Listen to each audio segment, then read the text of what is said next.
Hello everyone, good evening. Am I audible? Okay. Yes, sir, audible.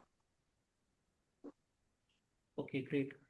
Just wait for 1 more minute, friends. I think few more members are joining. Then we'll start after that. Please be online. Okay.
Okay, great. I think we are good to start. Friends, first of all, myself, I am Dr. Praveen Karthikeyan.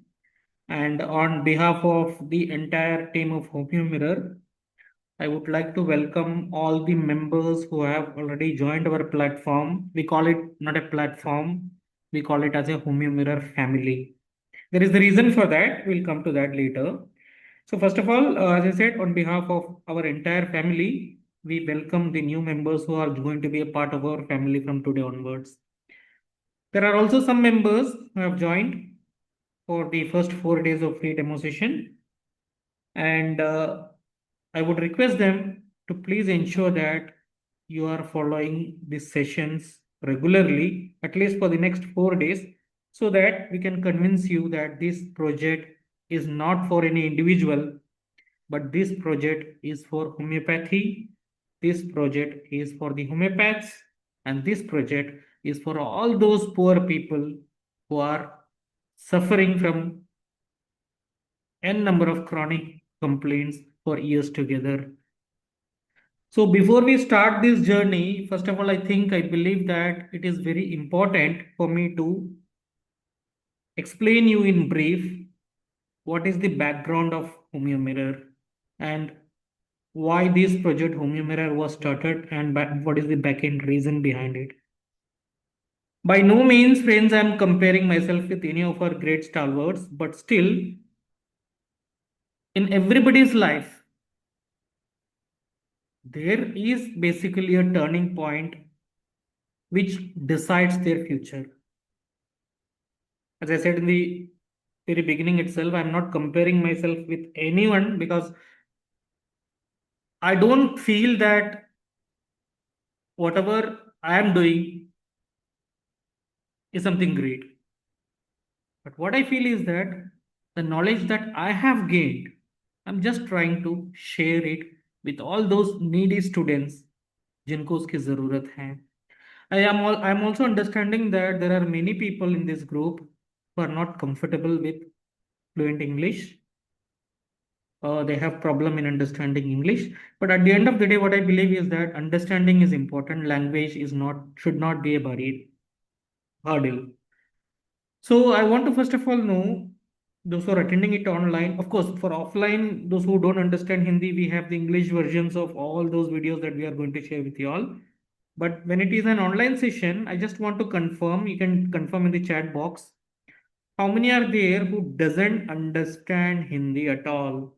जिनको हिंदी अच्छा हिंदी में बोल के फायदा नहीं अगर उनको नहीं समझ में आ रहा है तो मेरा सवाल ये है कि how many are there online who doesn't understand Hindi at all or how many are comfortable with Hindi or how many are comfortable with my English because I don't think so I'm speaking a very tough language. I'm trying to make it as simple as possible. So are you comfortable in Hindi or English? Because I want an interactive session, friends. In Homeo Mirror platform, we never have a one-sided sessions. We always have an interactive session. So Both are fine, sir. yes, ma'am. Hi. Hello, sir. Good evening. Good Both are evening. fine. Both are fine. चलो ठीक है. So, in case if you are not understanding anything that is being mentioned in Hindi or English, you just type in the chat box that I did not understand. I'll try to explain the same thing in your own language where you are comfortable with. Okay. So, first of all, coming back to the backend or emotions, I would say, from which this project has evolved, I would like to play out a video first. Watch this video.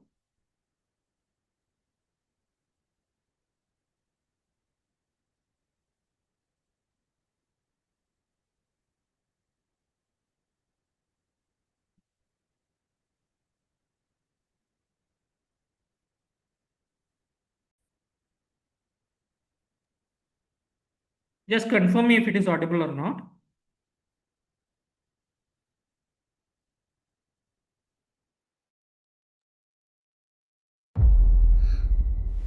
माँ माँ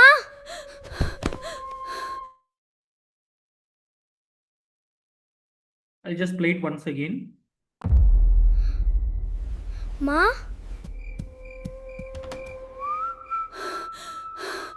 माँ Was that audible? Yes, sir, Yes, sir. audible. So what do you think after watching this video? Like look at that child who is just maybe 5 or 6 years old, who is basically waking up late night just to see that his mother is not in her place at bed, and then he finds herself sitting in the living room and grasping for breath. What would be the emotions that will be going through in the mind of that child? क्या feel हो रहा होगा उस बच्चे को जब वो अपनी माँ को रात में 2 बजे, रात में 3 बजे ये देखता है कि जगह पे नहीं है और वो ढूंढने निकलता है, तो देखता है कभी किचन में, कभी लिविंग रूम में, कभी हॉल में, सांस लेने की दिक्कत से तड़प रही है। कैसा लगता होगा फ्रेंड्स? उस बच्चे को कैसा लगेगा? कोई इनपुट देना चाहेगा कुछ? I want to have it Anguished. An interactive session friends, क्योंकि आपको भी मजा आना चाहिए, मुझे भी मजा आना चाहिए, है ना? He'll be anguished. वो पेन आप समझ पा रहे हो, वो फीलिंग आप समझ पा रहे हो? Yes. और ये 1 साल की बात नहीं, 2 साल की बात नहीं, 4 साल की बात नहीं, 8 साल की बात नहीं, 16 साल, 16 years. When you see somebody in your family struggling or suffering with such chronic complaints, it's not a good experience at all. तो मैं ये अपने बचपन की आपको किस्सा सुना रहा हूँ. This is how my childhood have gone through. जब हम लोग 5, 6, 7 साल के थे, तब से I have been witnessing this every winter when the climate changes. It's not a good feeling at all. And at that moment of time, way back in late 80s and early 90s, we tried all options available: allopathy, Ayurveda, naturopathy, homeopathy, Unani. That also I remember. No relief.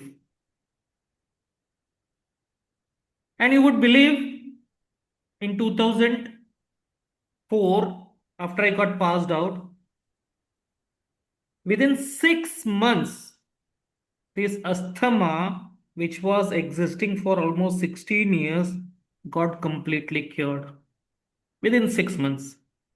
And I'm talking about 2004. Now it is 2026. So, how many years? Almost 22 years. In these 22 years, there is no relapse of this disease.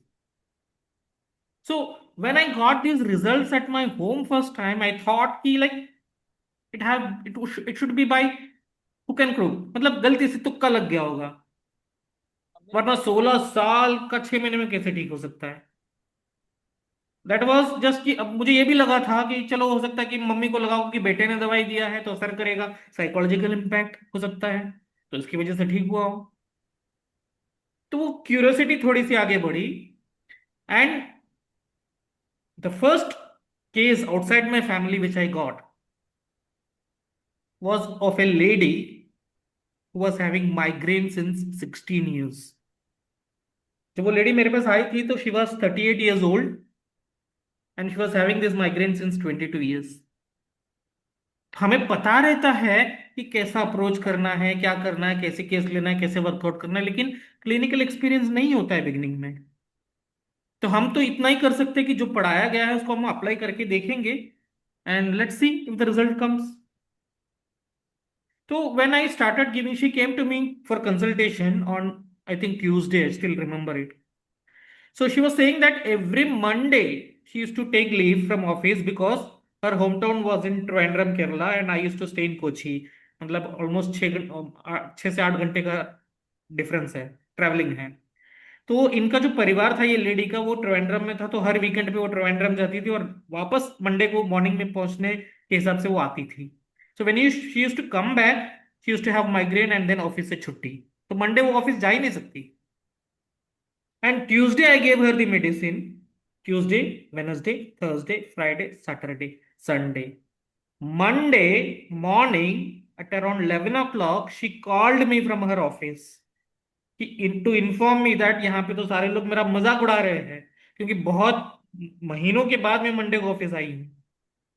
Just imagine friends, 16 years का complaint और medicine similimum देने के बाद 6 दिन में उसका असर दिखा।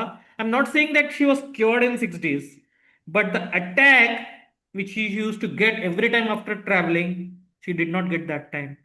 ट्रीटमेंट तो 6 महीने चला, ट्रीटमेंट पूरा 6 महीने चला और इन 6 महीनों में उनका एक बार भी ये जो माइग्रेन का अटैक नहीं आया।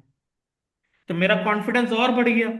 Yes, what I have studied really works and it can do wonders. जो किताबों में दी गई कि होम्योपैथी ये कर सकती है, वो कर सकती है, कर सकती है, तो वो क्यूरियोसिटी और थोड़ी सी आगे बढ़ी। उसके बाद एक केस मेरे पास आया, एक अस्थमा का केस। दूसरा, हमारी कोई डिस्टेंट रिलेटिव थी, उनको भी अस्थमा था, तो उन्होंने एलोपैथिक दवाई उनका चल रहा था, वो इनहेलर वगैरह चल रहा था, तो उन्होंने बताया कि जब इनहेलर लेते थे थोड़ा सा आराम होता था, फिर दोबारा शुरू हो जाता था। तो ये जो लेडी थी, she was working in the packing section of one company, private company, जहां पे उनको एक कुछ केमिकल्स का एक्सपोजर होता था। तो उनको एलोपैथिक डॉक्टर ने बोल दिया कि आपकी बीमारी तो जाएगी नहीं, आपको नौकरी छोड़ना पड़ेगा, ये दवाई से आपको आराम मिलेगा लेकिन जाएगी नहीं। Then somebody told her that because she could not afford to leave her job, क्योंकि वो उनके बहुत गरीब परिवार है, उनके 2 बच्चे हैं, बच्चियां हैं छोटी छोटी, उनकी पढ़ाई लिखाई खर्चा, उनके हस्बैंड को कोई, उनके हस्बैंड कारपेंटर है, मतलब कोई कंफर्म अर्निंग नहीं है, काम मिला तो मिला, नहीं मिला तो फिर कुछ नहीं। तो इन दोनों की नौकरी चल रही थी, इसलिए लोग अपना पेट भी पाल रहे थे और बच्चों को पढ़ाई स्कूल भी भेज पा रहे थे। तो इनको जब एलोपैथिक डॉक्टर ने ये बोल दिया कि आपकी दवाई तो नहीं, आपकी बीमारी तो जाएगी नहीं, then she decided, somebody told her that कि चलो होम्योपैथी में दे कैन क्योर इट, किसी ने उनको बताया। Then she went to a homeopath. वो होम्योपैथ ने भी उनको 2-3 मेडिसिन मिक्स करके दे दिया, एक टिंचर दे दिया, एक पाउडर दे दिया, 2-3 गोलियां दे दी और उनको बोल दिया कि ये जाएगी नहीं बीमारी आपकी, इससे आराम मिलेगा, लेकिन आपको जितना एलोपैथी में खर्चा हो रहा है उतना नहीं होगा यहाँ पे, तो आपके लिए तो अच्छा है, लेकिन आपको जिंदगी भर लेना पड़ेगा और काम भी छोड़ना पड़ेगा। तब that was the time she came to me and few weeks, just few weeks after starting the medicine,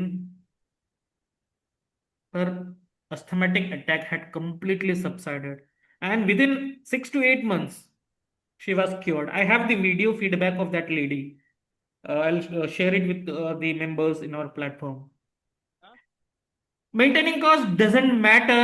That is what I'm coming to. When we talk about permanent cure, maintaining cost sometimes can be an obstacle, but it is not an obstacle which cannot be removed. I'll come to that, how it works. It is important to understand.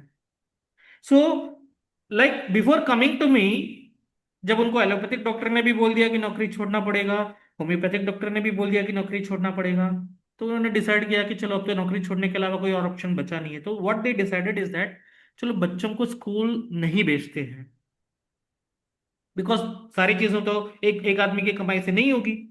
बच्चों का school बंद करवा देते हैं क्योंकि खाना जरूरी है जीने के लिए, लोग के रोटी खाना ज्यादा जरूरी है, तो बच्चों का स्कूल बंद करवा देते हैं और मैं नौकरी छोड़ती हूँ। अब thankfully I could give her the result and she is still continuing. और वो जो बच्ची जो छोटी थी उस टाइम पे, उसमें से दोनों की आज शादी हो गई है, उन्होंने ग्रेजुएशन भी कंप्लीट किया है। लेकिन मेरा सवाल यहाँ पे ये कि है फ्रेंड्स, कि दोनों डॉक्टर, ठीक है एलोपैथी वाले जो कहते हैं उनको कहने दो, लेकिन अगर होम्योपैथी में आके भी हम ये पेशेंट्स को बताएंगे कि हमारे पास तो परमानेंट क्योर है ही नहीं, ये लेते रहो आराम मिलेगा आपको, 2-3 रेमडी मिक्स करके दो, टिंचर दो, आपको आराम मिलेगा। अगर उस बच्चों लोग, अगर वो दोनों छोटे बच्चे जिनकी पढ़ाई अधूरी रह जाती, उसके लिए कौन जिम्मेदार होता?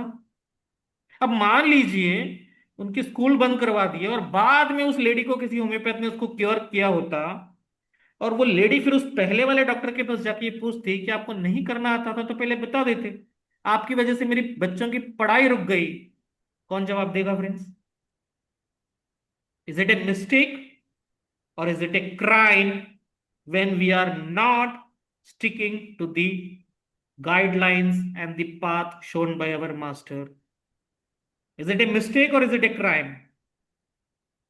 ऐसे कितने लोग हैं जो हमारी लापरवाही से अफेक्ट होते हैं, हमारी लापरवाही की ट्रीटमेंट से अफेक्ट होते हैं। हमें तो नहीं सीखा ऑर्गेनो, हमें तो नहीं पता फिलोसफी, हमें तो नहीं आता क्लासिकल अप्रोच, तो हम करेंगे जो करना है। लेकिन उसका इम्पैक्ट कितना बड़ा होता है, कभी आप लोगों ने सोचने की कोशिश किया है? I have quoted in the group itself कि हैनीमैन ने क्या कहा था, when we have to do with an art whose end is saving human life, any neglect to make ourselves thoroughly masters of it becomes a crime. जब हमारा profession ऐसी चीजों में है जिससे लोगों की हेल्थ और लाइफ के साथ हमें खेलना होता है, किसी भी तरह की लापरवाही एक गुनाह बन जाती है। ये हैनीमैन ने कहा है और कितना सच भी है। आज मेरी एक बात हो रही थी एक पास आउट स्टूडेंट से, 2018 में पास आउट है उनका, अभी शाम में मेरी बात हुई, आई थिंक हो भी सकती है ऑनलाइन में। उन्होंने मुझे पूछा कि सर ये क्लासिकल अप्रोच होता क्या है?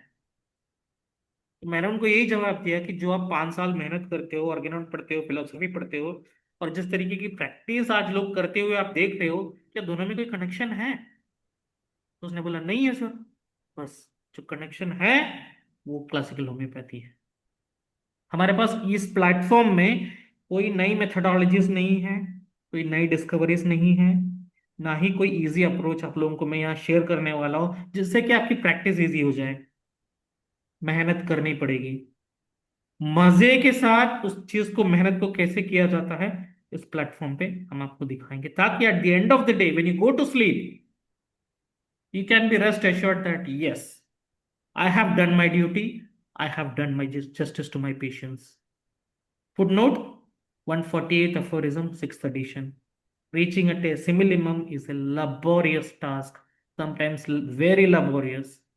बनी बनाई बिरयानी जैसे आपके मुंह में नहीं ला के दे देगा कोई सिमिलिमम। सिमिलिमम के लिए आपको मेहनत करनी पड़ेगी, और कई बार बहुत ज्यादा मेहनत करनी पड़ेगी। और जो लोग मेहनत करते नहीं हैं और उनको जब रिजल्ट नहीं मिलता है, तो वो लोग होम्योपैथी के ऊपर ब्लेम करते हैं। यही तो लिखा है ना फुटनोट 148 अफोरिज्म के फुटनोट में, यही लिखा है ना। ऐसे लोगों को हैनीमैन ने क्या कहा है, उसी फुटनोट में है। वो मैं कहना नहीं चाहता यहाँ, because that is not our concern, है ना। तो इस जर्नी की शुरुआत करने से पहले, सबसे पहले आप लोगों को ये समझना होगा फ्रेंड्स कि ये मेरी लाइफ मेरी होम्योपैथी ने बदली है, और ऐसे कई हजारों सैकड़ों लोग हैं जिनकी लाइफ इफेक्ट हो रही है ऐसे क्रॉनिक डिजीजेस से। तो होम्योपैथी उनको रिलीफ दे सकता है, उनको क्योर कर सकता है। मुझे मेरा सिस्टम टॉप पर चाहिए, जिसके लिए मुझे आप लोगों की हेल्प की जरूरत है। मेरा यहाँ कोई इंटेंशन ये नहीं है कि आप लोगों से मैं मंथली सब्सक्रिप्शन लो ना और अपना जेब भरूं, क्योंकि जितने पैसे 500 रुपये मंथली आपसे लिए जा रहे हैं उससे ज्यादा मेरी इसमें इन्वेस्टमेंट लग रही है पर मंथ। लेकिन मैं तब भी चाहता हूं कि मुझे अगर अपनी टीम को ऊपर पहुंचाना है तो अकेले नहीं होगा, उसके लिए एक बहुत ह्यूज सपोर्ट की जरूरत होगी। तो वो ह्यूज सपोर्ट आप लोगों की तरफ से आना है। आप लोगों को डायरेक्शन भी दिखाऊंगा यहाँ पे, चीजें कंप्लीट ट्रांसपेरेंसी के साथ सिंगल मेडिसिन से क्योर करके भी मैं दिखाऊंगा। लाइव केसेस, पुराने केसेस छोड़ो, 70 50 60 जितने भी आपको चाहिए मैं दे सकता हूँ, लेकिन नहीं, जो real cases, real time cases है उसका करेक्ट फॉलोअप के साथ और लाइव केस टेकिंग के साथ मैं आपको दिखाऊंगा यहाँ, ताकि आप लोग विश्वास करो। शुरू करें journey? Shall we start our journey? Yes, sir. Yes, sir. Friends, one more thing, one more request I would say, please don't take any comments made by me personally on you या और any institution. हम लोग यहाँ पे किसी को personally criticise करने के लिए नहीं है, हम लोग यहाँ किसी को पर्सनली ब्लेम करने के लिए नहीं है, ना ही कोई इंडिविजुअल को, ना ही किसी मेथोडोलॉजी को, ना ही किसी डॉक्टर को, ना ही किसी इंस्टीट्यूशन को, बट जो सच है वो बोलना पड़ेगा और उसको उस हिसाब से लीजिएगा, ठीक है? And one more thing, one rule that we have in this platform, few rules I think I would say, few rules or few conditions we have in this platform. One is, don't believe anyone blindly. आप किसी के ऊपर भी आंख बंद करके भरोसा मत करो. Dare to ask questions, dare to argue. बाकी प्लेटफॉर्म का मुझे नहीं पता है, लेकिन इस प्लेटफॉर्म में जब तक आपका इंटेलिजेंस ये नहीं कहता है कि हाँ ये बंदा सच बोल रहा है, इसको माना जा सकता है, तब तक लड़ते रहिए, तब तक आर्ग्यू करते रहिए. कोई आपको इस प्लेटफॉर्म से नहीं निकालेगा तर्क करने पे, लेकिन कुतर्क मत कीजिएगा. And respect everyone, respect others opinion as well. So if I'm saying something which you don't agree or your understanding is something different other than what I'm saying here, I don't expect you to blindly believe me. You can argue. That is the first thing. But respect the dignity of others as well. Second thing is, if I am saying something that goes against what you have been believing so far for so many years, मतलब अगर मैं यहाँ पे अगर आपको कुछ बताता हूँ या कुछ कहता हूँ जो आपके विश्वास के अगेंस्ट है, जो कई साल से आप मानते आए हो उससे अगेंस्ट है, तो इमिडिएटली डिस्कार्ड करने से पहले एक बार खुद सोच लीजिए विथ कंप्लीट अनप्रिजुडाइज्ड माइंड. जैसे मंदिर में अंदर जाने से पहले हमें चप्पल बाहर उतारना पड़ता है ना, तो इसी तरह होम्यो मिरर सेशन में जुड़ने से पहले आपको अपने प्रिजुडाइजर्स, अपने परसेप्शंस, अपनी अंडरस्टैंडिंग सब कुछ बाहर छोड़ के आना पड़ेगा. हम लोग स्टार्टिंग जीरो से शुरू करते हैं. मान लीजिए आपको होम्योपैथी का कुछ भी नहीं आता है, क्योंकि कुछ बच्चे ऐसे हैं जो फर्स्ट ईयर में हैं, और बहुत सारी चीजें ऐसी होंगी जो बाकी लोगों को पता भी होगा, लेकिन it's quite good enough to revise the things. तो हम लोग जैसे एक पेरेंट अपने बच्चे को उंगली पकड़ के चलाना सिखाता है ना, उसी तरीके से हम यहाँ पे आपको एक एक चीज सिखाएंगे with clinical and practical examples. तो जिनको पहले से ये चीजें पता है उनके लिए एक रिवीजन हो जाएगा, और जिनको नहीं पता है वो पहले से शुरू कीजिए. कुछ भी नहीं आता, जो भी आता है सब ब्लैंक कर दीजिए अपना माइंड, और let's start from the beginning. We are starting from the right zero level. ठीक है, चलो लेट्स गेट स्टार्टेड.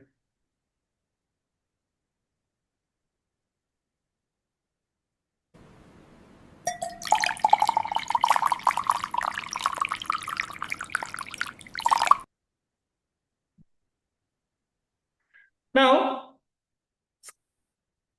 आपने वीडियो देखा होगा अभी जो मैंने स्क्रीन पे दिखा है, खाली ग्लास था जिसमें किसी ने ड्रिंकिंग वाटर उसमें डाला है. So I am just trying to correlate with an example. When most of us take admission to first PHMS, हमारा दिमाग बिल्कुल इस खाली ग्लास जैसा होता है. Our mind is like this empty glass as far as knowledge regarding homeopathy is concerned. कुछ नहीं पता होता है क्या होता है मोस्टली सबको.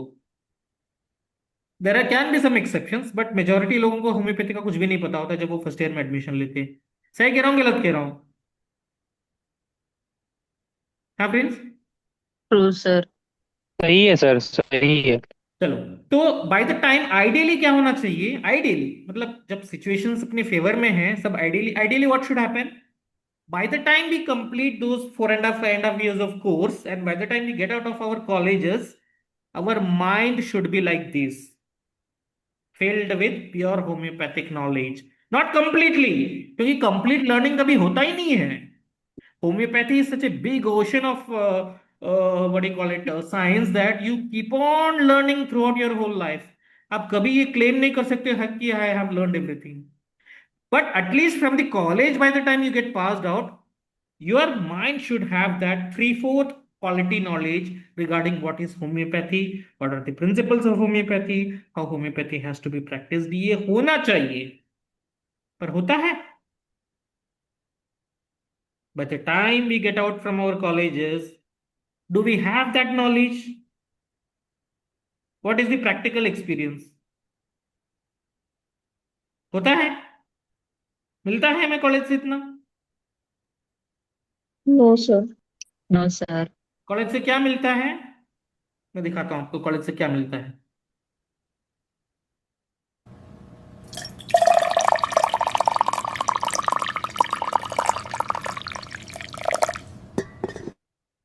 ये मिलता है कॉलेज से।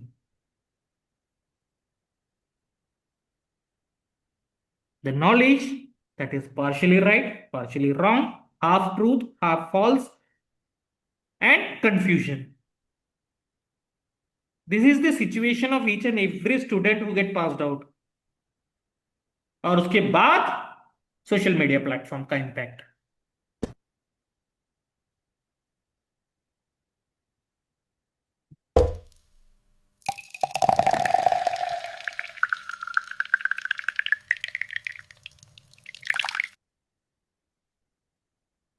बस बची कुछ खैर, जो बची कुछ जो चीजें होती है वो सोशल मीडिया प्लेटफॉर्म वाले जो अपने एक्सपीरियंस के नाम पे बेसिक बेसलेस शॉर्टकट्स टिप्स सब परोस रहे हैं, अपनी अपनी खिचड़ी परोस रहे हैं, वो लोग काम कर देते हैं।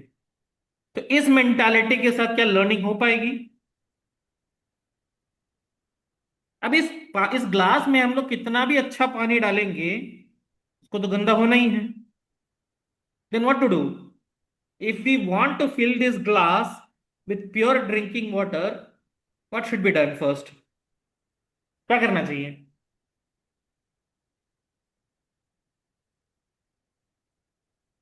बताइए क्या करना चाहिए? ये वाला पानी फेंक देना चाहिए। चलो फेंकते हैं इसको। Just waste this water, sir.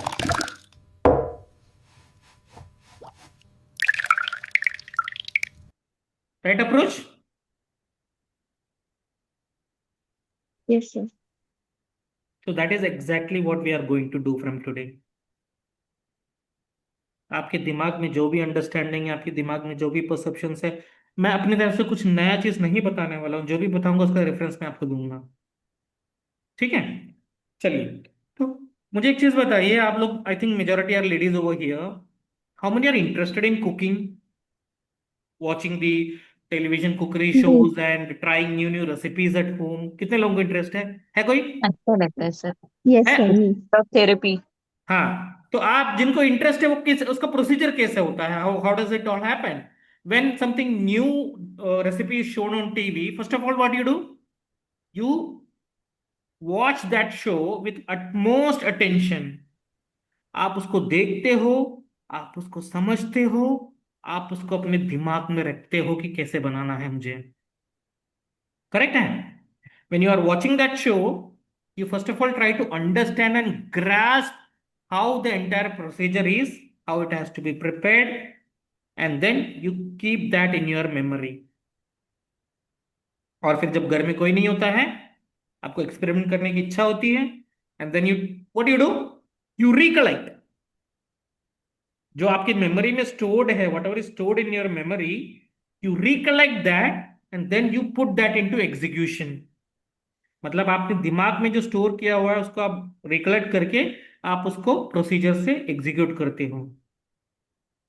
सही कह रहा हूँ गलत कह रहा हूँ फ्रेंड? जिन्होंने ट्राई किया उनको पता होगा, यही करते हो ना आप लोग? Yes sir.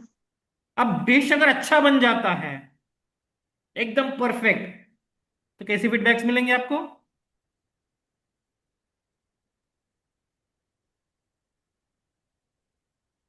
Will come to this unity factor, but see, I'll tell you something friends, before we go to that cookery part. How many of you agree if I say that today we don't have unity? हम लोग बटे हुए हैं, हमारे पास कोई unity नहीं है। Do you agree with that? True sir. Yes sir. कोई इस मेथोडोलॉजी को फॉलो कर रहा है, कोई उस मेथोडोलॉजी को फॉलो कर रहा है, कोई किसी का जो अप्रोच है वो देख के तो एक गाना याद आता है, पुराना गोविंदा का एक गाना है, मैं चाहे ये करूं मैं चाहे वो करूं मेरी मर्जी। तो बहुत सारे होम्योपैथ का एटीट्यूड यही है। तो हम लोग इतने ग्रुप्स में डिवाइड हो चुके हैं ना, हम लोग एक दूसरे को उंगली उठा रहे हैं, अरे तुम्हारा मेथोडोलॉजी नहीं, मेरी मेथोडोलॉजी राइट है, और हम लोग आपस में ही लड़ रहे हैं। हम आपस में लड़ रहे हैं इसलिए दूसरों लोगों को मौका मिल रहा है हमारा हमारा मजाक उड़ाने का। We don't have a unity today, we are divided in different methodologies. It's a fact और not? Yes, sir. Now, when you have to learn the spelling, those are online. Can they just type what is the spelling of let's say apple? Apple का spelling क्या आप लोग type करेंगे chat box में?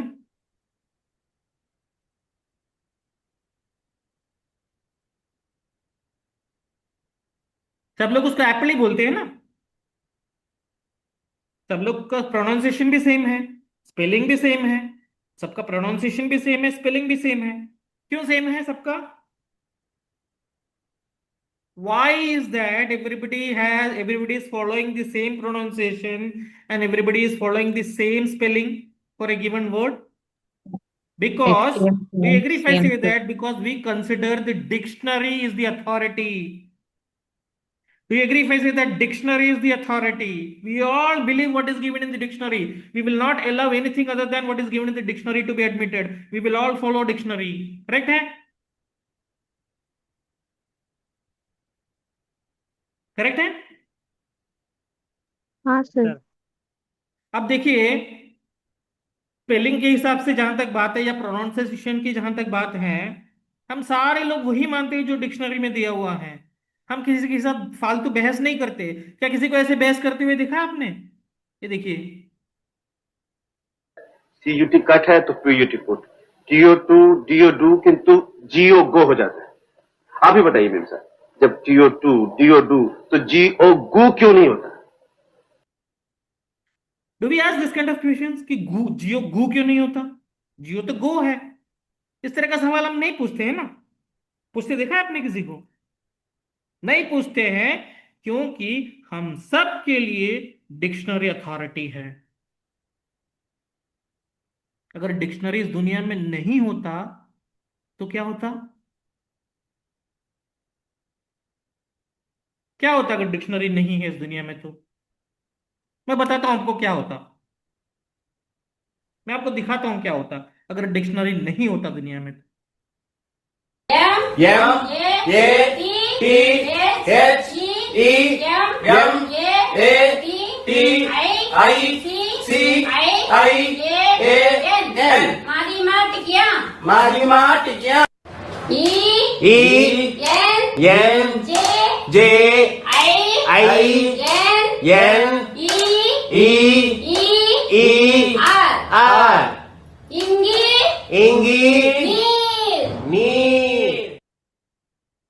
सब लोग अपनी मन मर्जी के हिसाब से पढ़ाते, जैसे उनको ठीक लगता है वो अपने हिसाब से पढ़ाएंगे। कोई यूनिटी नहीं होगा, कोई स्टैंडर्ड नहीं होगा, जिसकी जैसे समझ में आए वो वैसे पढ़ाएगा। आज होम्योपैथी की कंडीशन वो नहीं है friends. Do you agree if I say that today homeopathy situation is exactly the same? Yes, sir. And I am not saying this. I am not saying this. This is given in our book, Lectures on Homeopathic Philosophy by J.T. Kent. The same example. I'll quote from the book.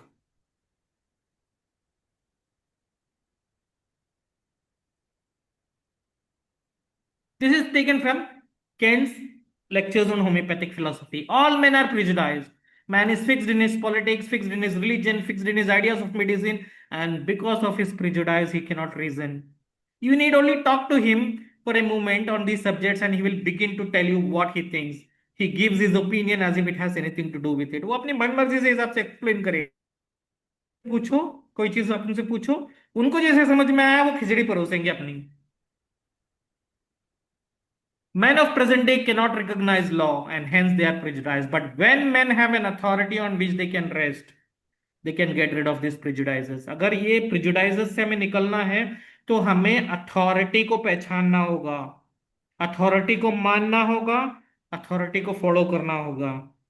Suppose we have a large dictionary that we say is an authority on the spelling of words.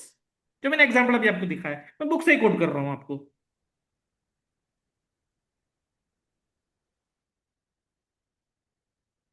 If a club of 150 men who brought that dictionary and put it into a closet and say, that is how we agree to spell, that is a recognition by these men that book is the authority, dictionary authority है. उसके बाद उसके लिए कोई तर्क नहीं है, कोई तर्क कर ही नहीं सकता. There would be henceforth no argument on the question of spelling, but if there is no authority, one man would spell one way and the other man would another way. There would be no standard of spelling.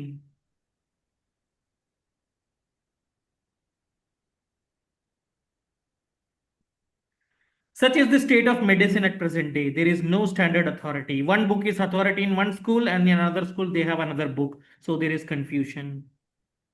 कोई school कोई methodology वाले ये किताब से पढ़ा रहे हैं, कोई मेथोडोलॉजी वाले वो किताब से पढ़ा रहे हैं. किसी का ये अप्रोच है, किसी का वो अप्रोच है, किसी को कोई स्टैंडर्ड है ही अप्रोच है ही नहीं.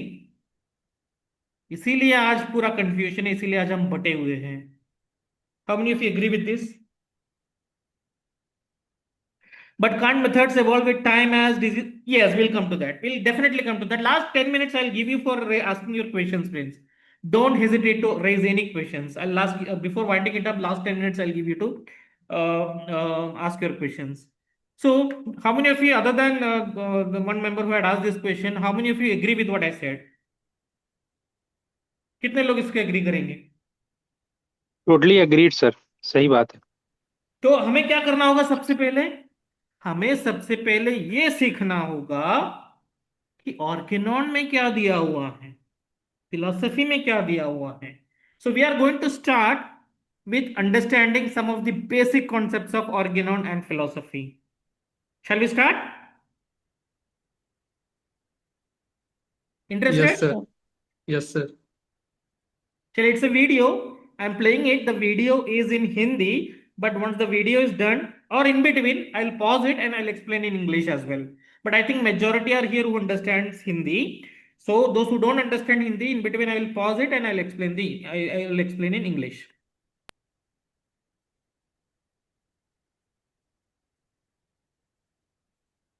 And friends, one more request before you watch this video. These are not my cooked up stories. कि मैं अपनी कहानी नहीं बता रहा हूं आप लोगों को. AI की मदद से I have made it little interesting, but the same concept is given in the book. ठीक है? So first try to understand. भरोसा करना है नहीं करना है बाद में डिसाइड करेंगे. ठीक है? वाह बहू. Okay. Coming back, before we start with the basics of organon, let's go back to that cookery example again. Cookery show का जो मैंने एग्जांपल दिया था. जब आप खाना बनाते हो, कोई नई रेसिपी आप ट्राई कर लेते हो, अगर वो अच्छा बन जाता है और लोगों से इस तरह के फीडबैक आते हैं, आज के खाने में तो मजा आ गया. पिछले जन्म के अच्छे कर्म ही होंगे कि इस जन्म में तुम्हारी जैसी बहू मिली.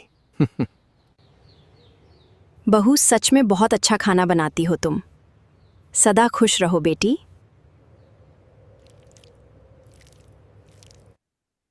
यार निशा, तुम्हारे हाथों में तो जादू है. क्या लाजवाब बना है ये नया डिश. इस तरह के फीडबैक आपको मिलेंगे तो कैसा लगेगा आपको? आपने कुछ नया रेसिपी ट्राई किया है और आपके परिवार से अगर इस तरह का अगर आपको रिस्पांस मिलता है तो कैसा लगेगा आपको? What will be the feeling? कोई बताएगा? सर बहुत अच्छा फील होगा. क्या आप जिंदगी में उस रेसिपी बनाना भूलेंगे फिर? No sir. बिल्कुल नहीं this sir. Is exactly that applies to the homeopathic principles.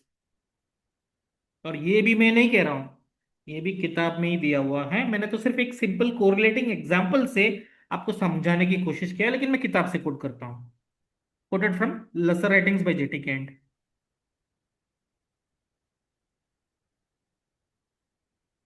इंसान का अस्तित्व. Okay, I think I have missed out to place that. But what is given in the Kent's lesser writing is that जब आप किसी नई चीज को सुनते हो, कोई भी नई चीज, तो सबसे पहले आपको उसको समझना होता है. तो जब आपके दिमाग ने उसको समझ लिया तो वो आपकी मेमोरी में स्टोर हो जाता है, और जब जरूरत पड़ती है मेमोरी से उसको रिकलेक्ट किया जाता है और उसको एग्जीक्यूट किया जाता है, जैसे अभी कुकरी शो एग्जाम्पल में हमने देखा. और अगर वो सच हो जाता है और आपको एक्सपेक्टेड रिजल्ट मिलता है, तो आप सबसे पहले थैंक यू किसका कहेंगे? उस बंदे का कहेंगे जिसने वो रेसिपी बनाना मैगजीन में या टीवी पे दिखाया। आपने तो उसको फॉलो ही किया है ना। असली क्रेडिट किसको जाएगा? असली क्रेडिट उसको जाएगा जिन्होंने वो रेसिपी इन्वेंट किया या बनाना सिखाया, चाहे मैगजीन के थ्रू या टीवी शो के थ्रू। असली क्रेडिट तुमको ही जाएगा ना, आपने तो सिर्फ उसको फॉलो ही किया है। करेक्ट है? तो जब आप होम्योपैथिक प्रिंसिपल्स को पढ़ते हो, सबसे पहले उसको समझने की कोशिश करो, और एक बार समझ में आ गई आपको चीजें, उसको दिमाग में स्टोर करके रखो। जब पेशेंट आपके पास आएगा, जो आपने स्टोर किया हुआ नॉलेज है उसको आप रिकलेक्ट करो और उसको पेशेंट के ऊपर अप्लाई करो। अगर आपको रिजल्ट मिल जाता है तो आपको बड़ी खुशी होगी। डॉक्टर पेशेंट आपको थैंक यू बोलेगा। जब पेशेंट आपको थैंक यू बोलेगा तो आपको बहुत खुशी होगी। और आप थैंक यू किसको बोलोगे? जब पेशेंट आपको थैंक यू करेगा आपको बहुत खुशी होगी, और आप अपने दिल से थैंक यू किसको बोलोगे? आपको सर। मास्टर। हैनीमैन को। करेक्ट है? Yes sir. That is given in the lesser ratings. I think I missed out to add that quote into this file. मैं ग्रुप में आपको शेयर करता हूँ ये, अगर किसी ने नहीं पढ़ा होगा। I am sure that not too many people would have read that कि ये फिलोसफी में ये दिया हुआ भी है। क्या फिलोसफी बोरिंग है फ्रेंड्स? अभी तक का सेशन आपको बोरिंग लगा? सच में बताइए, अगर बोरिंग लगा है तो वो अलग बात है। I don't know sir, no sir, no sir, interesting है। तो चलिए हम लोग सबसे पहले ये कोशिश करते हैं कि ऑर्गेनॉन का कॉन्सेप्ट क्या है वो समझने की कोशिश करते हैं। ध्यान से सुनिएगा। इंसान का अस्तित्व दो स्तरों से मिलकर बना है। सबसे बाहरी स्तर को मटीरियलिस्टिक प्लेन कहा जाता है और सबसे अंदरूनी स्तर को डायनामिक प्लेन कहा जाता है। मटीरियलिस्टिक प्लेन में हमारे शरीर के सभी सेल्स, टिश्यूज,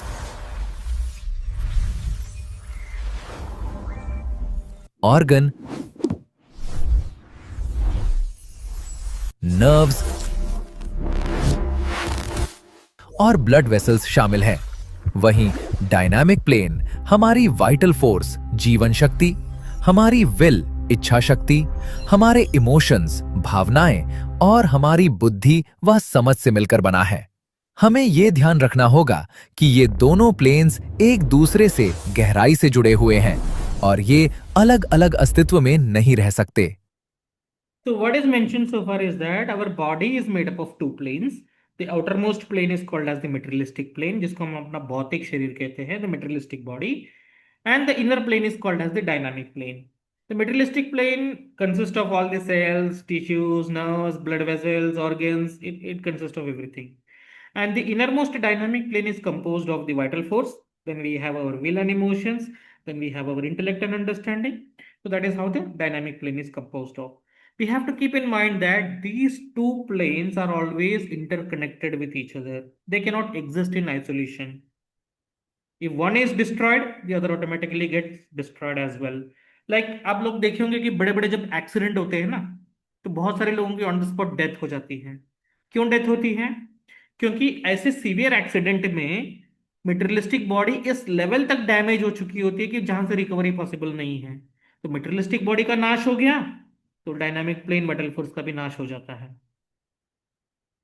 और ठीक उल्टा होता है जब एजिंग के थ्रू किसी की डेथ होती है। जब कोई 80 साल, 90 साल, 100 साल हो जाता है, तो जब एजिंग के थ्रू किसी की डेथ होती है तो क्या होता है? मटेरियलिस्टिक बॉडी तो रहती है इंटैक्ट, लेकिन डायनामिक वाइटैलिटी एग्जॉस्ट हो जाती है। The moment vitality is exhausted, the materialistic plane is also get exhausted. Have you seen the video of Dr. our late president Dr. Abdul Kalam? उनकी जो डेथ हुई थी उनका वीडियो यूट्यूब पे अवेलेबल था, अभी भी होगा शायद। वो जब उनकी डेथ हुई थी, he was on a stage, है ना? उनकी डेथ हुई थी, वो स्टेज पे थे। तो एकदम से वाइटैलिटी जब एग्जॉस्ट हो जाती है ना, the moment the vitality is exhausted, the materialistic plane also dies. तो these two things, materialistic body and the dynamic plane, they cannot exist in isolation. एक है तो ही दूसरा है। इसके अलावा कोई एग्जिस्टेंस नहीं है इनका, दोनों का अलग अलग।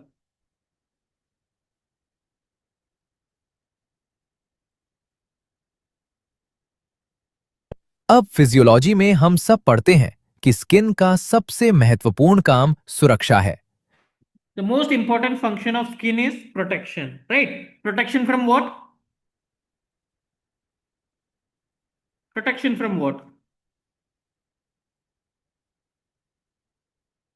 Pathogens, ठीक है? Sir, any external stimulus हाँ, like pathogen. any external stimulus which can cause damage or destruction. Yes, sir. अब can we say that skin is protecting our materialistic plane? Can we say that? Yes, sir. चलो, तो skin को, materialistic plane को तो skin protect कर रहा है, dynamic plane को कौन प्रोटेक्ट करेगा? देखते हैं हम लोग।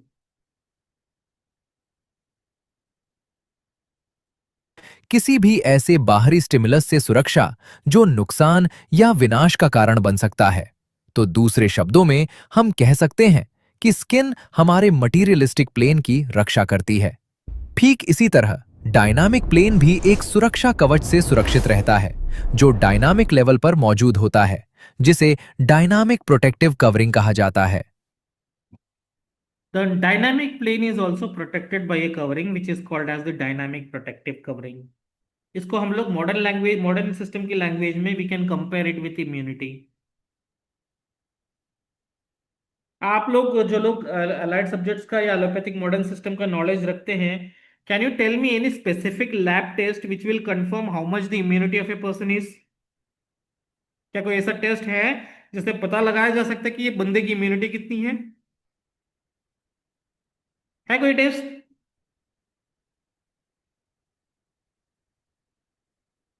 टीबीसीएसआर से पता लगाएंगे, इम्यूनोग्लोबुलिन टेस्ट से पता लगाएंगे, ये किडनी फंक्शन टेस्ट से पता लगाएंगे। कौन सा टेस्ट ऐसा है जो एक बताता है कि बंदे की इम्यूनिटी कितनी है कोई ऐसा test? No sir. But immunity तो एग्जिस्ट करती है ना, रेजिस्टेंस पावर जिसको हम कहते हैं, because there is no test available with the modern science to check the immunity of a person, because immunity is something that doesn't exist at materialistic level. Immunity is something that exists at a dynamic level, जिसको ये लोग नकार रहे हैं तब से। तो इसको डायनामिक प्रोटेक्टिव कवरिंग कहा जाता है, जो हमारी डायनामिक प्लेन को प्रोटेक्ट करती है।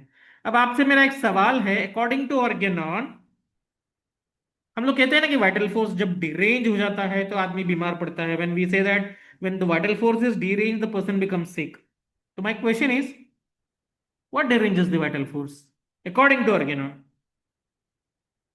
वाइटल फोर्स डिरेंज कैसे होता है?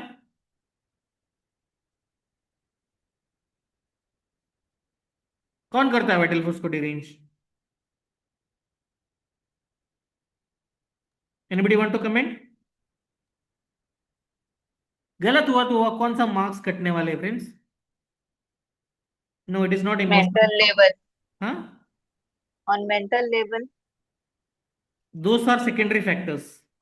What Hahnemann has told, Hahnemann ने क्या कहा है ऑर्गेनॉन में कि वाइटल फोर्स को कौन डिरेंज करता है? चलिए ठीक है, मैं ही बता देता हूँ। देखिए, अगर हमें कोई चीज नहीं आती है ना, इसमें बिल्कुल शर्माने वाली बात नहीं है, क्योंकि आप जब नहीं आता कंफर्म कर रहे हो तो आप सीखने की इच्छा दिखा रहे हो। That is most important. यहाँ पे 90% लोग जो खिचड़ी परोस रहे हैं फेसबुक पे, उनको ये भी नहीं पता है। That is the most important thing. What Hahnemann has told, will come to that. Let's watch the video. Organon में हम सब पढ़ते हैं कि जब किसी व्यक्ति की वाइटैलिटी डीरेंज हो जाती है तो हम उस व्यक्ति को बीमार कहते हैं। और हम ये भी पढ़ते हैं कि वाइटल फोर्स किसी एक्सटर्नल नेगेटिव डायनामिक इन्फ्लुएंस या external negative dynamic morbific agent की वजह से डीरेंज होती है। चलिए, पढ़ा है? Yes, morbific noxious agent, external negative dynamic influence. Dynamic influence क्या होता है? What is dynamic influence? Sir, जो डायनेमिक प्लेन पे अफेक्ट करे चीजों को। आप लोग, do you all believe in God? Yes sir. सब लोग विश्वास करते हैं भगवान पे? Do we all believe in God? Yes sir, करते हैं।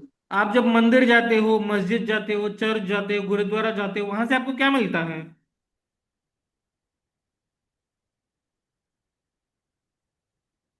क्या सर एक मिलता है? Positive energy. Energy, positive energy. Positive energy. Energy. Positive energy मिलती है। और उस पॉजिटिव एनर्जी का इम्पैक्ट कहाँ होता है? लंग्स पे होता है, हार्ट पे होता है, लिवर पे होता है, किडनी पे होता है, स्किन पे होता है। कहाँ होता है उस पॉजिटिव एनर्जी का इम्पैक्ट? सर इसी डायनेमिक प्लेन पे। डायनामिक प्लेन पे होता है, क्योंकि जो बाहर से पॉजिटिव एनर्जी आ रही है वो भी डायनामिक प्लेन में है, और हमारी वाइटैलिटी भी डायनामिक प्लेन में है, इसीलिए वो एनर्जी सीधा वाइटैलिटी पे जाती है। चलिए हम लोग देख लेते हैं इसका एक एग्जांपल। सबसे पहले डायनामिक इन्फ्लुएंस का मतलब समझने की कोशिश करते हैं। जब हम किसी धार्मिक स्थल पर जाते हैं तो वहां से हमें एक पॉजिटिव वाइब्रेशन या पॉजिटिव एनर्जी मिलती है। इस पॉजिटिव एनर्जी का हमारे शरीर पर डायनामिक लेवल पर एक सकारात्मक प्रभाव पड़ता है। तो ये डायनामिक इन्फ्लुएंस का एक उदाहरण है। डायनामिक इन्फ्लुएंस मूल रूप से दो प्रकार का होता है, पॉजिटिव डायनामिक इन्फ्लुएंस और negative dynamic influence. Positive dynamic influence is basically of two types: positive dynamic influence and negative dynamic influence. हो, तिला तेच म्हटलं, आता ठीक आहे, पुढच्या वेळेस आली ना होमिओपॅथिक ट्रीटमेंट घेते तिला, कारण की One second, okay. Friends, under sorry sir, sorry. no problem. No. The dynamic influence is of two types: positive dynamic influence and negative dynamic influence. Always keep in mind that positive dynamic influence always have a positive impact upon the body, and it will help to cure a person. Negative dynamic influence always have a negative impact upon the body, and it will contribute towards making a person sick. आप लोगों ने movie देखी है मुन्ना भाई MBBS? Yes sir. उसमें है ना जादू की झप्पी। काम करती है रियल लाइफ में? वो एक सीन आपको याद होगा, वो जो चौकी वो जो जो सर अगर कोई वो जो प्यून होता है ना, वो झाड़ू पोछा लगा रहा होता है, उसको गला लगाता है, उसके उसके चेहरे पे स्माइल आ जाती है। Does that work really in practical world? Sir अगर हम किसी पॉजिटिवली हाईली पॉजिटिवली इंसान से मिलते हैं तो काम करता है, तो हमारी एनर्जी भी उसी अनुसार इंक्रीज करती है। लेकिन बिल्कुल अगर एज करती है। कम्पेयर टू अगर हम निगेटिव पर सर लेकिन अगर एज कम्पेयर टू हम उसी निगेटिव एनर्जी वाले इंसान से मिलेंगे तो वो हमारी जो पॉजिटिव एनर्जी भी रहेगी या जो हमारी नॉर्मल एनर्जी रहेगी वो लो डाउन हो जाएगी। ये डिपेंड करता है, इसमें एक छोटा सा कंडीशन भी है जिसके ऊपर हम आएंगे। लेकिन आपने बिल्कुल सही कहा कि जो पॉजिटिव एनर्जी है उससे हमें पॉजिटिविटी मिलती है, नेगेटिव एनर्जी आपको ऐसे ही बीमार कर देता है। हम लोग, मैं will give you an example friends. हम लोग जो सेकेंड ईयर का एग्जाम देखे ना, एग्जाम खत्म हुआ तो हम लोग मूवी जाने का प्लान बना रहे थे। कॉलेज का एग्जाम था, तो मूवी जाने का प्लान बना रहे थे, सब लोग बड़े खुश थे। तो तभी पता चला कि चलो ऑर्गेनॉन का रिजल्ट आ गया है। तो हमारे जो एक जो हमारे साथ चलने वाला था, वो एक बंदे को उसमें से अंडा मिला, 0। तो उसका जो मूवी देने का जो एक्साइटमेंट था जाने का, पूरा गुल हो गया, और वो बंदा जो है हेडेक से डाउन हो गया, वहां पड़ा रहा, वो नहीं आया हमारे साथ मूवी देखने, क्योंकि वो 0 का इम्पैक्ट इतना नेगेटिव था, ही वॉज नॉट एक्सपेक्टिंग। और एक और बंदा था जिसको 0 मिला रहा है, वो तो मुझे तो पता है, तो पहले से पता था कि 0 मिलने वाला है, क्या फर्क पड़ता है, चलो मूवी देखेंगे। सो इट डिपेंड्स कि whether you are receiving that energy और नॉट। बहुत देखिए, अभी कितने सारे लोग डेमो में जुड़े थे, और कितने सारे लोग आज अटेंड कर रहे हैं, 13 लोग अटेंड कर रहे हैं। अब इन 13 लोगों को मैं पॉजिटिव एनर्जी देने की कोशिश कर रहा हूं। आप लोगों के हाथ में है कि आप लोग इसको रिसीव करते हो या नहीं। कुछ लोग ये बोलेंगे अरे ये तो किताबी बातें, इनसे कुछ नहीं होता, क्लिनिकली कोई इंपॉर्टेंट नहीं है, चलो छोड़ो, बेकार प्लेटफॉर्म है। लेकिन कुछ लोग इंप्रेस हो जाएंगे। अब कितने लोग होंगे ये मुझे नहीं पता, जिनको सच में फील हो रहा है कि एक एनर्जी आ रही है कि चलो यहाँ से कुछ पॉजिटिव मिल रहा है, तो सच में बुक से रिलेटेड है या हमें आगे काम आए, तो वो लोग सुनेंगे ध्यान से। सो नेगेटिव एनर्जी का नेगेटिव इंपैक्ट होता है, पॉजिटिव एनर्जी का पॉजिटिव इंपैक्ट होता है। अब पॉजिटिव एनर्जी के भी बहुत सारे सोर्सेस हैं, नेगेटिव एनर्जी के भी बहुत सारे सोर्सेस हैं। पॉजिटिव एनर्जी के सोर्सेस क्या क्या है? कहां कहां से हमें पॉजिटिव एनर्जी मिल सकता है? I'll give you time to ask question. Last 10 minutes में आप अभी जस्ट 2-3 मिनट में हम लोग आज का सेशन वाइंड अप कर रहे हैं. उसके बाद I'll give you chance to raise all your questions. Positive energy के क्या क्या सोर्सेस है? ये दोनों पॉजिटिव पॉजिटिव एनर्जी आपको मिल सकता है मेडिटेशन से, योगा से. आप अपनी फेवरेट मूवी बुक्स देख लो, उसमें भी पॉजिटिविटी मिलेगी. आप अपने बेस्ट फ्रेंड से बात कर लो, पॉजिटिविटी मिलेगी. आप थोड़ी देर चिटचाट घूमने चले जाओ, पॉजिटिविटी मिलेगी. आप कोई ऐसा चीज करो जो आप एंजॉय करते हो, do something that you enjoy, आपको पॉजिटिविटी मिलेगी. नेगेटिविटी कहां से मिलेगी? डिप्रेशन, सैडनेस, एंगर, जेलसी, ये सारे नेगेटिव इमोशंस है जो आपको नेगेटिविटी दे सकता है.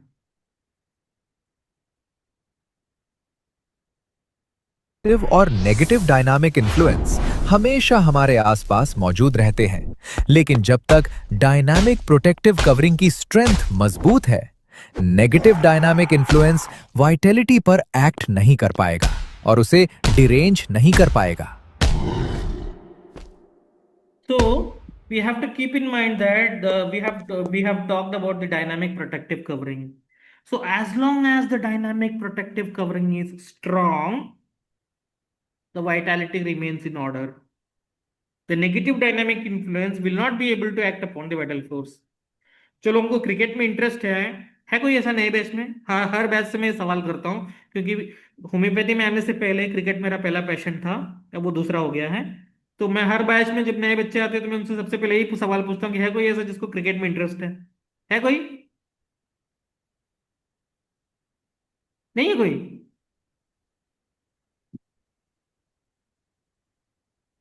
चलिए ठीक है, कोई इशू नहीं है.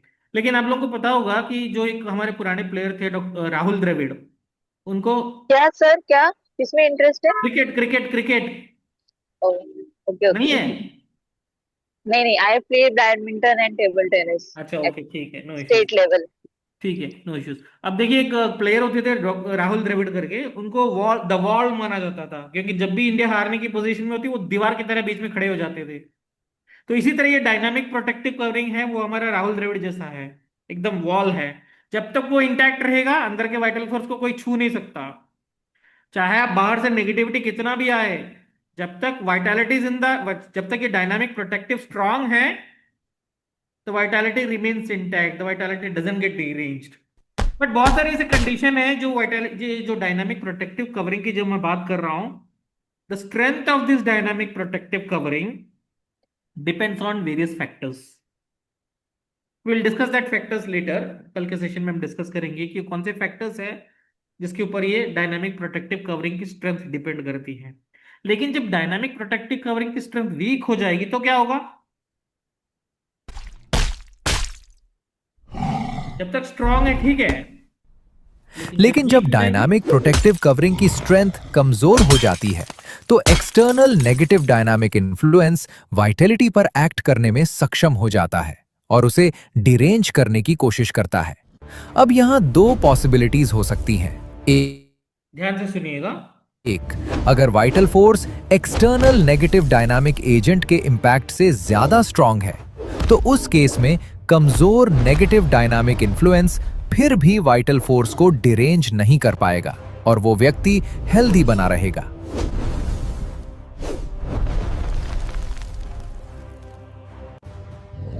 लेकिन अगर एक्सटर्नल नेगेटिव डायनामिक इन्फ्लुएंस की स्ट्रेंथ ज्यादा है और वाइटल फोर्स कमजोर है, तो वो नेगेटिव इन्फ्लुएंस वाइटैलिटी पर एक्ट करेगा और उसे डिरेंज कर देगा. एक बार जब वाइटल फोर्स डिरेंज हो जाती है तो प्रोटेक्शन खत्म हो जाता है और अब बॉडी एक्सपोज हो जाती है.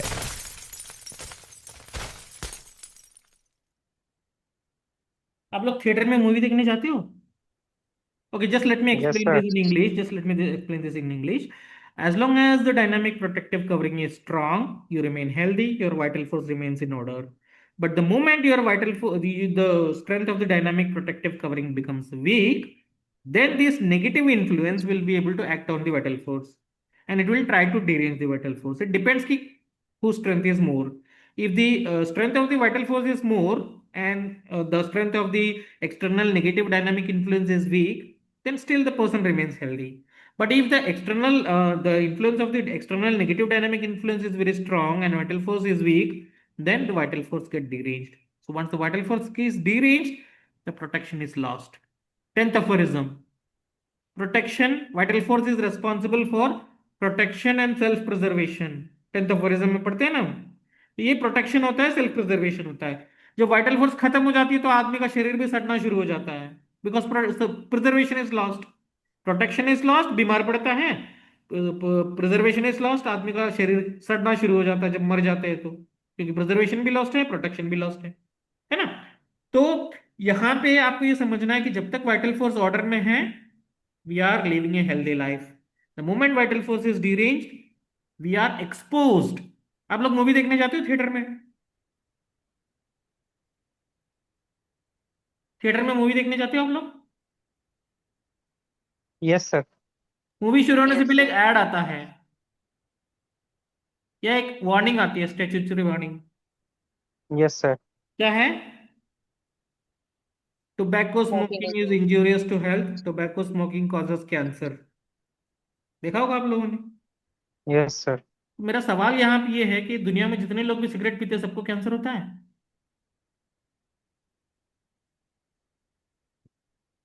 नो सर, जो उसके लिए ससेप्टेबल होगा सर वही अफेक्ट होगा. बिल्कुल. किसी भी आदमी को या किसी भी पर्सन को बीमार होने के लिए दो कंडीशंस का होना जरूरी है. सबसे पहले ससेप्टेबिलिटी होनी चाहिए और दूसरा प्रोटेक्शन वीक होना चाहिए. तब जाके, जब प्रोटेक्शन वीक होता है तभी जो एक्साइटिंग फैक्टर है वो काम करेगी. ठीक है. अगर मान लीजिए, आगे आगे देख लेते हैं.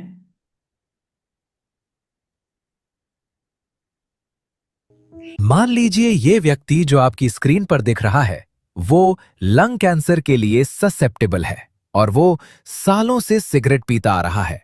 इतने सालों में उसे लंग कैंसर नहीं हुआ क्योंकि ससेप्टेबल होने के साथ साथ एक्साइटिंग कॉज, जो कि इस केस में सिगरेट स्मोकिंग है, के साथ संपर्क में आने के बावजूद वो हेल्दी बना रहा जब तक उसका डायनामिक प्रोटेक्टिव कवरिंग स्ट्रांग था. पर यहीं इसका वाइटल फोर्स डीरेंज हो जाता है और प्रोटेक्शन लॉस्ट होता है. अब अगर ये सिगरेट पिएगा तो डिजीज होना ही होना है.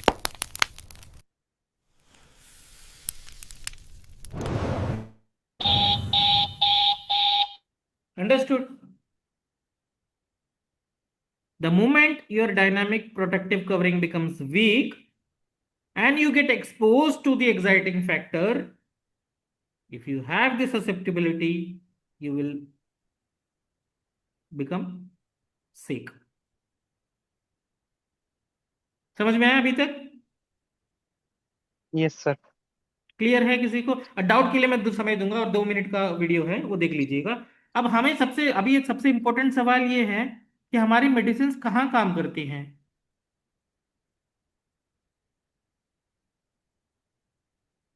अकॉर्डिंग टू ऑर्गेनॉन, सर इसी डायनेमिक प्लेन पे. वाइटल फोर्स पे. Yes sir. Our medicine can act only upon the vital force. एक मूवी आई थी अक्षय कुमार की, राउडी राठौड़, देखा है आप लोगों ने? Yes sir. उस मूवी का एक छोटा सा क्लिप मैं आपको दिखाता हूं. आप इसको कंपेयर कीजिएगा. अक्षय कुमार जो है हमारा वाइटल फोर्स है, ठीक है, और ये जो लोग गुंडे उसको मारने आ रहे हैं ना, ये अलग अलग बीमारियां हैं. कोई अस्थमा है, कोई माइग्रेन है, कोई और है, कोई आर्थराइटिस है, कुछ और है. तो ये सारे गुंडे लोग जो हैं अलग अलग बीमारियां हैं और अक्षय कुमार हमारा वाइटल फोर्स है. और जो प्लेस जहां लड़ाई हो रही है ना वो हमारा शरीर है. ये वीडियो देखिए आप.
अब देखिए, जब वाइटल फोर्स डीरेंज हुआ, पहले तो वो लड़ रहा था, जब वो गिर गया, किसने हेल्प किया उसका? जो बादल से एक ड्रॉप जो गिरा, अगर उसको हम मान लेते हैं, सो द बादल जो था, जो क्लाउड था, that is our materia medica, and that drop is our similimum.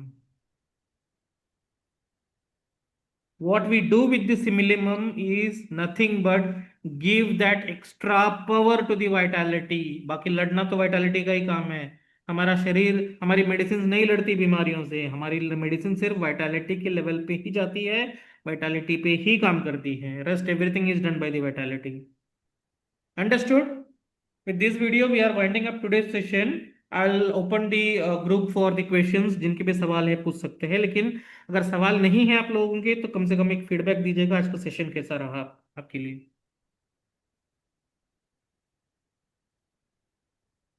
Sir एक क्वेश्चन है. जी. सर ये वाइटैलिटी और इम्यूनिटी को सर हम एक बोल सकते हैं कि मतलब कुछ डिफरेंसेस हैं इनमें? It is pretty much the same. अगर आप मॉडर्न लैंग्वेज में बोलोगे, डायनामिक प्रोटेक्टिव कवरिंग बोलोगे, वो नहीं मानेंगे. लेकिन उन बोलोगे हाँ सर. इम्यूनिटी बोलेंगे, वो मानेंगे. लेकिन उनको पूछो आगे, आगे भी उनको पूछो कि आप इम्यूनिटी मेजर करके दिखाइए, तो उसके पास उनके लिए जवाब नहीं होगा. Yes sir. सर एक मेरा भी क्वेश्चन था सर. जी बिल्कुल. हाँ सर, ये पूछ रहा था कि जैसे पूजा वगैरह करने से, मंदिर वगैरह में जाने से, जो डायनामिक प्रोटेक्टिव कवरिंग, जो कवरिंग होता है वो स्ट्रांग होता है. जी तो सर ये जो पूजा पाठ वगैरह करता है, ज्यादा भक्ति वगैरह में रहता है, तो उसका जब स्ट्रांग रहता है तो फिर उसको तो बीमार नहीं ना पड़ना चाहिए. बिल्कुल, बहुत अच्छा सवाल है, बहुत ही ब्रिलियंट सवाल है. देखिए, उसमें क्या होता है ना कि एक फैक्टर डिसाइड नहीं करता. अब मान लीजिए अगर मैं बोलूं, चलो विराट कोहली ने सेंचुरी मार दिया, इंडिया मैच जीत जाना चाहिए. तो हर जी कंडीशन में जी. जब विराट कोहली सेंचुरी मारते इंडिया जीतती है क्या? No sir. It depends on the team performance. जी जी. तो वन फैक्टर डजंट डिसाइड. अगर एक तरह से आपको पॉजिटिविटी आ रही है लेकिन बाकी 10 जगह से आपको नेगेटिविटी आ रही है, नेगेटिविटी का जो वेटेज है वो ज्यादा होगा. जी जी. तो it is an overall impact.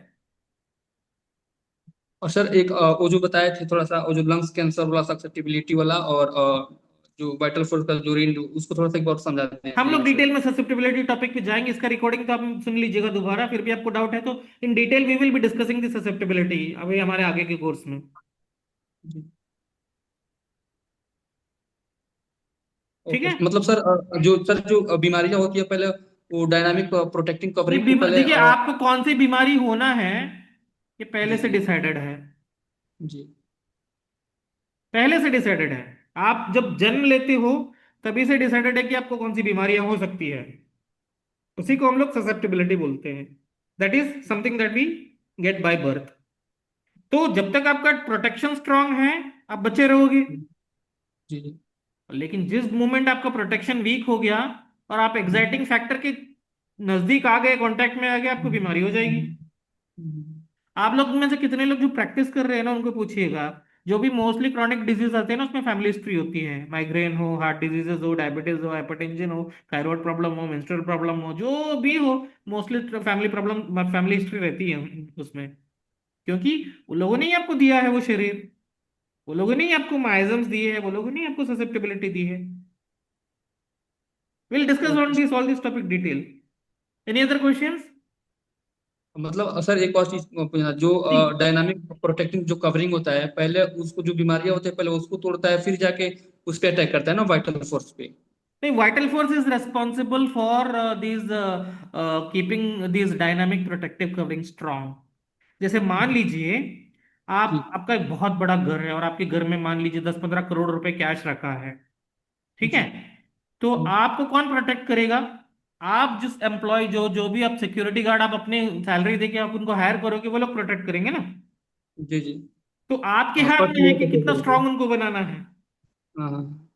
तो इसी तरह वाइटैलिटी के ऊपर डिपेंड करता है कि उसका डायनामिक प्रोटेक्टिव कवरिंग कितना स्ट्रांग होता है. और इसमें थोड़ा ओके. सा जो आपकी परवरिश होती है, किस माहौल में होती है, पास्ट हिस्ट्री में क्या क्या आपने झेले हैं, इसका बहुत बड़ा इंपैक्ट पड़ता है. ये सारी चीजें हम डिटेल में डिस्कस करेंगे. Okay sir. Any other question? Hello. Yes sir. Sir मुझे ये पूछना था कि आपने जो भी बताया कि पहले जो नेगेटिव इन्फ्लुएंस है वो प्रोटेक्टिव कवरिंग पे पहले अटैक करते हैं, फिर वाइटल फोर्स पे अटैक करते हैं। तो वो मेरे को थियोरेटिकल कॉन्सेप्ट तो समझ में आ गया, बट इसका जैसे हम प्रैक्टिकल प्रैक्टिकली एग्जाम्पल मैं आपको बता देता हूँ। कोरोना टाइम याद है आप लोगों को? तो याद भूले नहीं होंगे अभी कोरोना टाइम। जी सर। आप लोगों को पता भी होगा, आप लोगों की जानकारी में भी आया होगा कि बहुत सारे ऐसे लोग थे जो इन्फेक्टेड पर्सन्स के कांटेक्ट में आने के बाद भी बीमार नहीं पड़े। जी बिल्कुल सर। मेरे पापा को हुआ था, बट हम लोग साथ ही में रहते थे, हुआ नहीं था क्यों हम नहीं लोग हुआ? को। क्योंकि आपकी प्रोटेक्शन स्ट्रांग थी।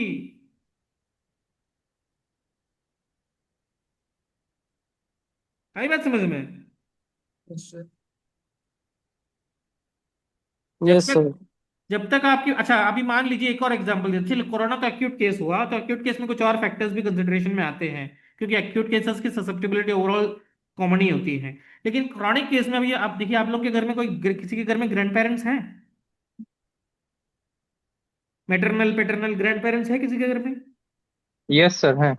आप उनको जाके पूछिएगा, उनके जमाने में ना डायबिटीज हाइपरटेंशन ऐसी बीमारियां होती भी नहीं थी, और होती भी तो भी 70 साल की उम्र में डायग्नोज होती थी, कैंसर वगैरह। आज के जमाने में क्या है? आज के जनरेशन में क्या है? 30-35 साल के लोगों को भी हार्ट अटैक्स आ रहे हैं। तो उनके जमाने में वो लोगों का जितना हेल्दी जनरेशन था, हमारा है ही नहीं आज, क्योंकि वो लोग नेचुरली इम्यूनिटी को बूस्ट करते थे। खांसी होने पे, बुखार होने पे डॉक्टर के पास नहीं भागते थे। पूछ के देखिए उनको, वो बताएंगे घर के नुस्खे होते थे, इसलिए उनकी इम्यूनिटी स्ट्रांग रहती थी, प्रोटेक्शन स्ट्रांग रहता था, हेल्दी रहते थे वो। आज की जनरेशन हेल्दी है ही नहीं। तो जब तक आपका आपका जो डायनामिक प्रोटेक्टिव कवरिंग स्ट्रांग रहेगा, आप हेल्दी रहोगे। जिस दिन वो वीक हुआ, खतरे की घंटी शुरू हो जाती है आपके लिए।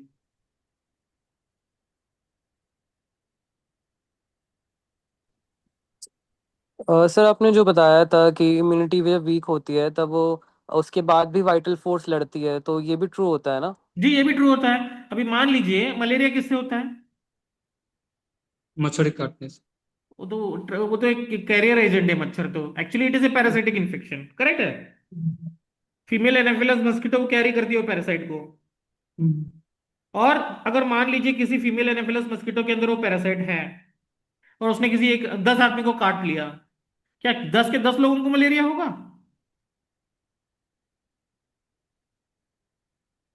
होगा?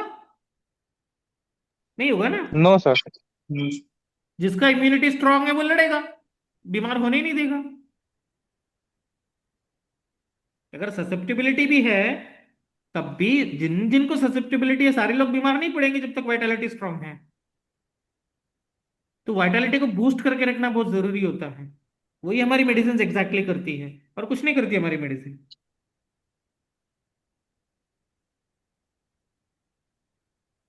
कन्विंस्ड? तो मतलब सर इसमें एक यही ना है कि पहले जो डायनामिक प्रोटेक्टिव जो कवरिंग है, पहले उस पे अटैक होता है, उसके बाद वाइटल फोर्स पे होता है। Correct, very correct. तो हमें कल के सेशन में हम ये देखेंगे कि प्रोटेक्टिव कवरिंग की स्ट्रेंथ अल्टर कैसी होती है, कौन सी ऐसी फैक्टर्स है जो स्ट्रेंथ को बूस्ट करती है, कौन सी ऐसी फैक्टर्स है जो इसकी स्ट्रेंथ को कम करती है। ये भी देखना जरूरी है ना। जी जी। ये कल देखेंगे, कल के सेशन में। और कोई डाउट है? No sir. No sir. Feedback? I think I deserve a feedback friends. Sir बहुत अच्छा लगा, बहुत पॉजिटिव चीजें जानने को मिली। क्या नाम है सर आपका? Sir Abhinav Tiwari. Abhinav Tiwari, okay, thank you sir. और किसी को फीडबैक देना है? बहुत सर ऐसा मतलब अंदर से एक नहीं होता है, खुशी मिल रही है कि हम कुछ बहुत अच्छा सीखने को मिल रहा है सर इस अच्छा, क्लास से। Thank you thank you, thanks a lot. और किसी को? पहली बार ऐसा, पिछले आई थिंक 8 सालों में पहली बार एक ऐसा बैच मेरे पास आया है जिसमें लड़के ज्यादा बात कर रहे हैं। लेडीज को कुछ नहीं कहना है, फीमेल्स को कुछ नहीं कहना है।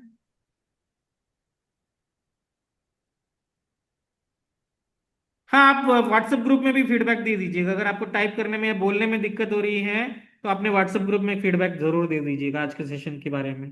ठीक है, चलिए कल। सर जी सर एक क्वेश्चन है। जी। मतलब वैसे सर जैसे इसकी जो रिकॉर्डिंग वो सर जीमेल पे आएगी मतलब नहीं नहीं, जीमेल उसी पे भी ग्रुप। नहीं आएगा, जीमेल पे नहीं आएगा। कल मॉर्निंग में मैं आपको अपना मेरा एप्लीकेशन हमारा एप्लीकेशन इंस्टॉल करने का लिंक दूंगा होमी मिरर का, उसमें आएगा। Yes sir. Yes sir.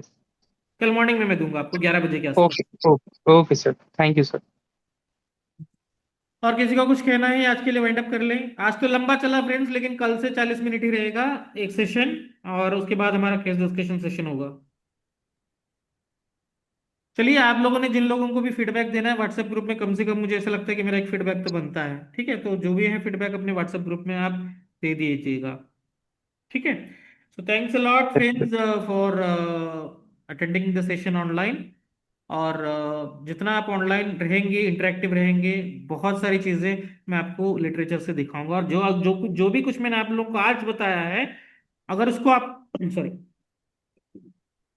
अगर उसका आपको लिटरेचर में से रेफरेंस चाहिए, तो आप चैप्टर नंबर 4 पढ़िएगा, Kant's lectures on homeopathic philosophy से। और ऑर्गेनान को तो एसेंस है ही, ऑर्गेनान की किसी पर्टिकुलर अफोरिज्म को हम यहाँ नहीं कह सकते, लेकिन हमने यहाँ पे आज 10th अफोरिज्म भी डिस्कस किया है, जहाँ पे प्रोटेक्शन और प्रिजर्वेशन की बात हुई है। हमने ये भी डिस्कस किया है कि वाइटल फोर्स को कौन डिरेंज करता है।